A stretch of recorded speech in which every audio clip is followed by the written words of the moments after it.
so many times what you're asking for, that's what happened to us in the Civil Rights Revolution. People have not measured the impact of television.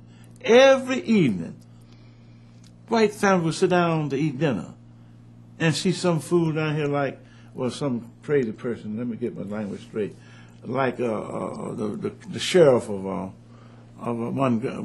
Montgomery, the fire commissioner, Bull Collins, and whipping somebody, putting the fire over. And finally, white people said, what do them niggas want? What are they asking for? Well, they'd like to drink from the water fountain. Drink from the water fountain? Well, we do that here. What else do they want?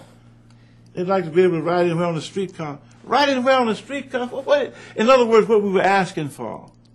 Now, we get this very carefully. And to the majority of the North, was no real big problem. You know, if you lived in Chicago and went through the Loop, black folk wrote on the streetcar. If you went to the 5 and 10 cent store, we were drinking from the water fountain. If you went to the hot dog stand, we were eating a hamburger. And those were the fundamental things we're asking for. We'd like to be able to pay to stay in a hotel. Don't want to stay free? No! American Express. Well, everything that we were asking for, if you get right down to it, by that time in the North, basically we had those rights. They may have been imperfect.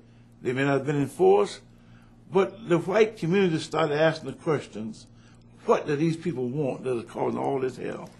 When they discovered that they were fairly minor from their viewpoint, then the next question, so the television helped win this battle.